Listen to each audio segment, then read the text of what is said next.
오늘도 이 새벽의 자리에 함께 나오신 성도님들 주님께서 응답해 주실 줄 믿습니다. 우리 사도신경으로 신앙 고백하겠습니다.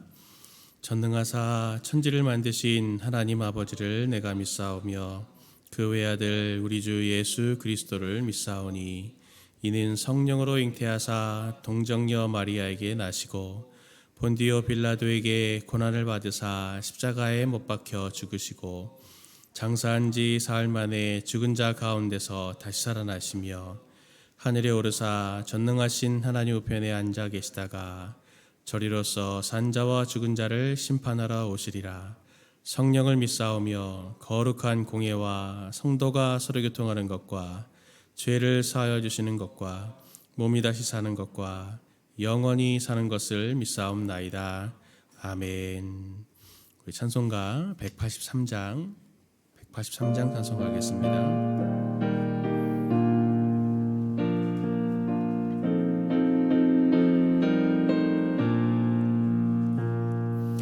빈들의 마른 풀같이 시들은 나의 영혼 주님이 약속한 성령 간절히 기다리네. 가물함에 마른 땅에 단비를 내리시는 성령의 단비를 부어 새 생명 주옵소서. 반가운 빗소리 들려 산천이 춤을 추네. 봄비로 내리는 성령 내게도 주옵소서. 가물함에 마른 땅에 단비를 내리시는 성령의 단비를 부어 새 생명 주옵소서. 절 따라 우로를 내려 조목이 무성하니 갈급한 내 심령 위에 성령을 부소서. 가물함에 마른 땅에 단비를 내리시는 성령의 단비를 부어 새 생명 주옵소서. 참되신 사랑의 언약 어길 수 있사오랴. 오늘의 흡족한 은혜 주실 줄 믿습니다. 가물함에 마른 땅에 단비를 내리시는 성령의 단비를 부어 새 생명 주옵소서. 아멘. 하나님 말씀 함께 보겠습니다. 하나님 말씀은 잠언서 25장 말씀입니다. 잠언서 25장 16절에서 28절까지의 말씀 보겠습니다. 잠언 25장 16절에서 28절 말씀입니다. 저와 성도님들 한 절씩 교독하겠습니다. 너는 꿀을 보거든 조카리만큼 먹으라. 과식함으로 토할까 두려우니라. 그가 너를 싫어하며 미워할까 두려우니라. 자기 이웃을 쳐서 거짓 증거하는 사람은 방망이요 칼이요 뾰족한 화살이니라. 환난 날에 진실하지 못한 자를 의뢰하는 것은 부러진 이와 위골된 발 같으니라. 마음이 상한 자에게 노래하는 것은 추운 날에 옷을 벗음 같고 소다 위에 식초를 부음 같으니라. 내 원수가 배고파하거든 음식을 먹이고 목말라 하거든 물을 마시게 하라. 그리하는 것은 핀 숯을 그의 머리에 놓는 것과 일반이요 여호와께서 내게 갚아 주시리라. 북풍이 비를 일으킴 같이 참소하는 혀는 사람의 얼굴에 분을 일으키느니라. 다투는 여인과 함께 큰 집에서 사는 것보다 움막에서 혼자 사는 것이 나으니라. 먼 땅에서 오는 좋은 기별은 목마른 사람에게 냉소와 같으니라. 의인이 악인 앞에 굴복하는 것은 우물을 흐려짐과 샘이 더러워짐과 같으니라. 꿀을 많이 먹는 것이 좋지 못하고 같이 봅니다. 자기의 마음을 제어하지 아니하는 자는 성읍이 무너지고 성벽이 없는 것과 같으니라. 아멘. 오늘 저희가 읽는 25장부터 그리고 29장 27절까지는 히스기야 신하들이 수집한 솔로몬의 잠언으로 알려져 있습니다. 솔로몬이 여러 가지 이야기들 한 것을 히스기야 신하들이 골라서 이렇게 잘 편집해서 한 묶음으로 만들어낸 것이죠. 그래서 이 잠언들은 왕과 왕의 계승자들에게 이렇게 전수해주는 그런 권면의 내용들이 많이 있습니다. 오늘 본문에서 두 가지 정도만 저희들이 또 묵상해 보고 싶은데요. 첫 번째는 삶에는 절제가 있어야 지혜로운 것이다 라는 것을 말하고 있습니다. 16절 17절 말씀 보니까 너는 꿀을 보거든 조카리만큼 먹으라. 과식함으로 토할까 두려우니라. 너는 이웃집에 자주 다니지 말라. 그가 너를 싫어하며 미워할까 두려우니라. 구약 성경에서 꿀은 가장 달콤한 그런 것으로 알려집니다. 그리고 하나님이 주시는 축복으로 상징이 되거든요. 당시 꿀들이 대부분 야생꿀이었고 또 우연하게 발견하는 것이기 때문에 하나님께서 정말 이 선물같이 주시는 그런 것이었습니다. 꿀이 맛있는 것이지만 그것을 과식해서 먹으면은 이미 먹은 것도 다 토하게 된다라고 하는 것을 오늘 이야기를 비유적으로 하고 있습니다. 그러면서 저자가 17절에서 그것을 또 이웃, 친구 집에 다니는 것과 비교를 하면서 자주 다니지 마라. 그가 너를 싫어해서 미워할까 두렵다. 이웃이 좋고 친구가 좋지만 자꾸 다니면 다닐수록 또 그것이 오히려 또 해가 될지도 모른다. 관계를 깰지도 몰라. 라고 하는 것을 이렇게 설명하죠. 영어 속담에 이런 말이 있더라고요. 귀한 손님도 물고기처럼 3일이 지나면 냄새가 난다. 귀한 손님도 물고기처럼 3일이 지나면 상해서 귀찮아지는 그러한 일들이 생긴다라는 이러한 그 속담이 있더라고요. 오늘 본문 28절에도 자기의 마음을 제어하지 아니하는 자는 성읍이 무너지고 성벽이 없는 것과 같으니라 라고 이렇게 말하고 있습니다. 절제가 있어서 절제가 삶에 있어서 참 중요하다라고 하는 것을 우리에게 설명해 주고 있습니다.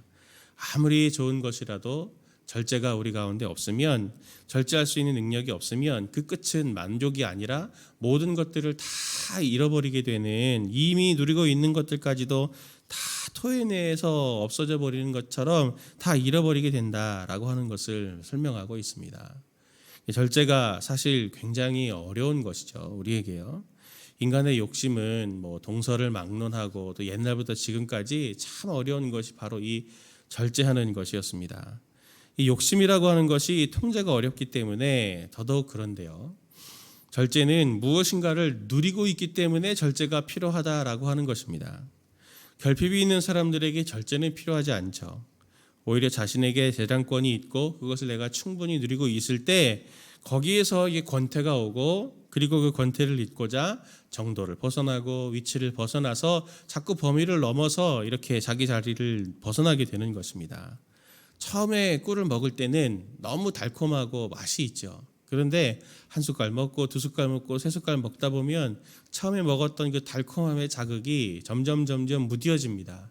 처음에 그 달콤함을 우리가 계속 누리려면 더 많이 먹어야 되고 더 많이 그것을 퍼먹어야 그러한 자극을 저희들이 더 느끼게 되는 것처럼 끝이 없게 되는 것이 바로 이 욕심입니다. 그래서 절제는 만족했을 때 멈추는 것이 아니고 부족했을 때 멈추는 것이 바로 절제입니다. 내가 정말 만족하고 싶어서 계속 그것을 누리고 싶어 하면 절제는 할 수가 없습니다. 조금 부족하다라고 할 때, 이것이 좀 더 있었으면 할 때 바로 거기에서 멈춰야 그것이 바로 절제가 있는 것이고 그것이 바로 지혜 있는 삶이다. 그리고 그것을 누리고 있는 것들을 계속 끝까지 누려갈 수 있는 것이다 라고 하는 것을, 그 삶의 지혜를 오늘 우리에게 설명해 주고 있는 것입니다. 두 번째로 끝까지 선대하는 삶이 지혜로운 삶이다라고 하는 것을 본문이 우리에게 설명합니다. 21절 22절 말씀을 보면 내 원수가 배고파 하거든 음식을 먹이고 목말라 하거든 물을 마시게 하라. 그리하는 것은 핀 숯을 그의 머리에 놓는 것과 일반이요 여호와께서 내게 갚아 주시리라. 이렇게 설명합니다. 원수가 배고파 하거든 그 사람이 요청하지 않아도 자발적으로 가서 음식을 먹이고, 원수가 목말라 하거든 또 자발적으로 가서 먼저 물을 주라, 마시게 하라 라고 이렇게 얘기합니다. 참 쉬운 일이 아닌데 이렇게 하면 핀 숯을 그 머리에 이렇게 놓는 것과 같다라고 이렇게 설명을 합니다. 이 21절에 이 핀 숯을 머리에 놓는 것, 이게 무엇일까라고 하는 것을 심판하고 연결하는 것들이 있는데, 보통 그렇게 생각하는 것을 보면 좀 자연스럽지 않습니다. 오늘 이 말씀을 로마서에서 바울이 아주 선명하게 인용을 하는데요. 12장 14절에서 로마서 12장 14절에서 21절 말씀을 보면 이렇게 바울이 말합니다. 너희를 박해하는 자를 축복하라. 축복하고 저주하지 말라. 즐거워하는 자들과 함께 즐거워하고 우는 자들과 함께 울라. 서로 마음을 같이하여 높은 데 마음을 두지 말고 도리어 낮은 데 처하며 스스로 지혜 있는 채 하지 말라. 아무에게도 악을 악으로 갚지 말고 모든 사람 앞에서 선한 일을 도모하라. 할 수 있거든 너희로서는 모든 사람과 더불어 화목하라. 내 사랑하는 자들아, 너희가 친히 원수를 갚지 말고 하나님의 진노하심에 맡기라. 기록되었을 때 원수 갚는 것이 내게 있으니 내가 갚으리라고 주께서 말씀하시니라. 내 원수가 줄이거든 먹이고 목마르거든 마시게 하라. 그리함으로 내가 숯불을 그 머리에 쌓아 놓으리라. 악에게 지지 말고 선으로 악을 이기라. 오늘 본문 말씀이 좀 길게 제가 읽었지만, 원수 갚는 것은 하나님이 하시는 것이고 원수가 줄이거든 먹이고 목마르거든 마시게 해라. 그리함으로 숯불을 그 머리에 쌓아놓는 것이 된다. 그리고 악에게 지지 말고 선으로 악을 이겨라 라고 바울이 당부를 합니다. 로마서 12장 20절 21절 말씀이 오늘 잠언 말씀을 인용하고 있지만, 이 문맥의 흐름을 보면은 이게 선대하는 것이 이 머리 위에 심판을 쌓아놓는 것이다 라는 그 의미를 설명하는 것이 아닙니다. 이것은 이미지거든요. 이미지. 머리에다가 이렇게 따뜻한 숯불을, 뜨거운 숯불을 올려놓으면 어떻게 되겠습니까? 얼굴이 달구어져서 빨갛게 된다라는 그 뜻입니다. 이게 무슨 말이냐면, 원수는 우리에게 악을 악하게 대우합니다. 그리고 우리에게 절대 선대하지 않죠. 그리고 오히려 그것들까지, 내가 이렇게 하면 저 사람도 나에게 똑같은 방법으로 나를 공격하겠지, 나에게 똑같은 방법으로 복수하겠지, 그것까지 생각하면서 대비를 하는데, 오히려 우리는 어떻게 하라고 하십니까? 선대해라. 선대해라. 악에게 지지 말고 더 선대해라. 배고프거든 목마르게 하고 목이 마르거든 마시게 해라 라고 하면서 그 사람이 공격으로 이렇게 내가 두려워하고 있는, 방어하고 있는 그 마음속에 더 선대를 해서 내가 생각했던 것들보다 훨씬 뛰어넘는 방법으로 나에게 제일 좋은 방법을 이렇게 선대하게 되면은 그 사람의 마음이 어떻게 되겠습니까? 처음에는 경직되어 있다가 점점 풀면서 내가 저 사람에게 못할 짓을 하였구나, 내가 이렇게 하면 안 되지 라고 하면서 부끄러움과 양심의 가책을 느끼도록 그렇게 하라는 말씀이 오늘 그 머리에 숯불을 쌓아놓으라 라고 하는 의미입니다. 그렇게 해서 악은 항상 악순환을 가지고 오게 됩니다. 그것을 끊는 방법은 선으로 그 악순환을 끊어서 오히려 그 사람으로 하여금 더 마음이 풀어져서 악이 아니라 이제 선으로 나올 수 있도록 그 사람을 건져내도록 하나님이 하시는 방법이 바로 오늘 이 머리에 숯불을 쌓아놓으라라고 하는 의미가 되는 것입니다. 악인이 전혀 예상치 못한 방법으로 압도적으로 선대해서 그가 행한 행동을 부끄러워하고 그 악한 마음, 경직된 마음에서 돌이키게 하라라고 하는 것이 바로 선으로 악을 이기는 방법입니다.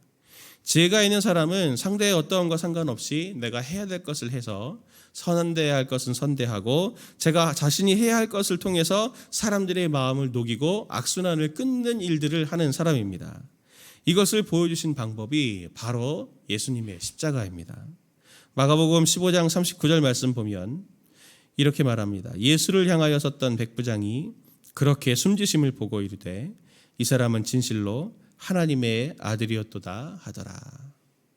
그를 죽인 백부장이 예수님이 전혀 자기들을 예수님에게 대해서 모함을 하고 죽이려고 하고 실제로 죽게 하는 그 자리까지 가면서도 한마디도 그들에 대해서 저주하지 않고 오히려 좌우편에 있는 강도들을 불쌍히 여기며 또 자기의 죽음을 바라보면서 안타까워하는 마리아 같은 여인을 바라보면서 가족관계를 이어주고 그리고 한 번도 지금 저렇게 모함하고 조롱하고 있는 이 유대인들에 대해서 저들이 알지 못해서 저들이 저렇게 합니다 라고 말하는 하나님께 중보기도 하는 그런 모습을 지켜보았던 백부장이 마지막으로 한 말이 바로 이것이 아닙니까?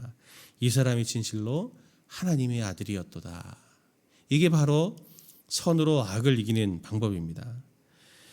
선으로 악을 이기는 이런 방법은 희생이 전제가 됩니다. 선대한다는 것은 희생을 말합니다. 하나님께 심는 것입니다.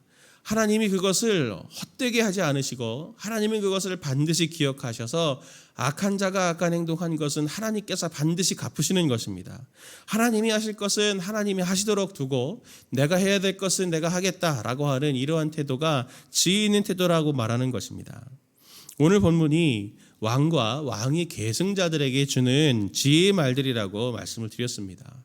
왕이 그 다스리는 백성과 똑같은 수준에서 한다고 하면 그가 왕이 될 수 있겠습니까?